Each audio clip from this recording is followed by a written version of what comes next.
wareegto ka soo baxday xafiiska madaxweyne Cali Cabdullaahi Yoosable ayaa waxaa lagu magacaabay gobolka Shabeellada Sare. Gobolka Shabeellada Sare waxaa magaalo madax u ahaan doonto magaalada Buulaburde. Waxaa sidoo kale wareegtadani lagu xusay in gobolka Hiiraan uu noqdo laba gobol, Shabeellada Sare iyo Hiiraan. Agaasimaha madaxtooyada Hirshabelle ayaa saxaafadda u akhriyay wareegtada.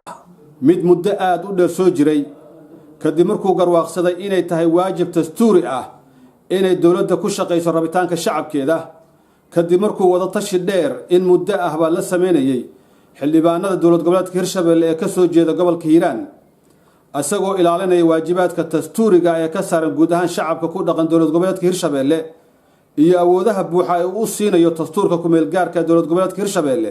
wuxuu go'aamiyay sida soo socota: kow, maanta oo ay taariikhdu tahay 17 bisha 8 2017 waxaa gobolka Hiiraan loo qaybiyay laba gobol oo kala ah gobolka Hiiraan iyo gobolka Shabeellaha Sare.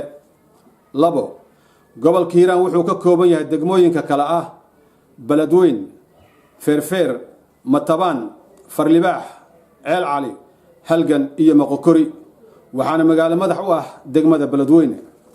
saddex, gobolka Shabeellaha Sare wuxuu ka kooban yahay degmooyinka kala ah Buulaburde, Maxaas, Jallaqsi, Buqa Qable iyo Burweyn, waxaana magaalo madax u ah degmada Buulaburde.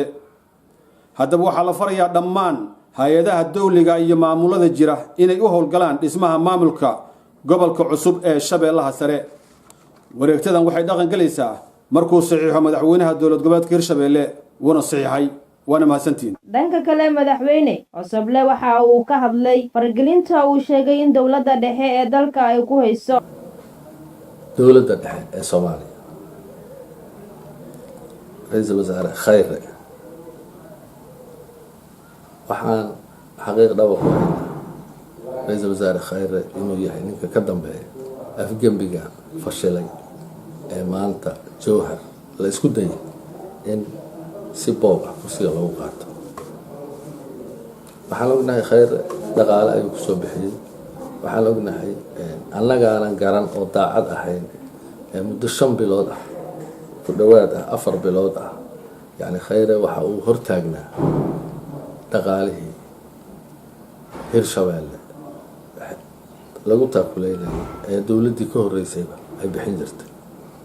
dhaqaalahaas runtii wuxuu ahaa wax kale kuma aynan qaban jirin.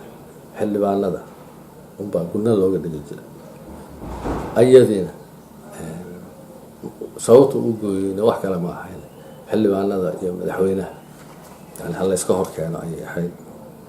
waxay soo socotaba ugu dambeyntii haddii la arkay in ay xildhibaanadii xaqiiqda fahamsan yihiin u jeedaan waxa dhibaatooyinkii caqabada dowladda dhexe naga haya, hadda waxaa lama huraan ku noqotay oo ku qasbanaaday inuu dagaalka toos u soo galo.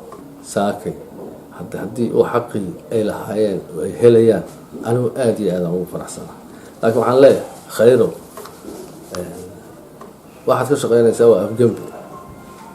adigaa ku fadhiya kursi aad u jilcan,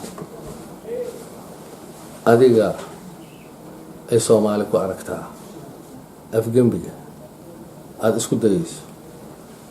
waxaan ognahay sida aad ula soo hadlayso, waxaan ognahay sida aad u dhiirigelinayso, waxaan ognahay sida aad uga shaqeynayso in Hirshabelle la burburiyo. waxaa soo haray waxaa weeye wadamada khaliijka la yiraahdo ee aan dariska nahay tahay imaaraadka carabta. inaan imaaraadka carabta annaga xiriirka naga dhaxeeya mugdi gelinaa waxay la mid tahay mustaqbalka iyo horumarka ummadda Soomaaliyeed annagoo mugdi gelin. Fartuun Cabdiraxmaan Aadan, Ariel TV, Jowhar.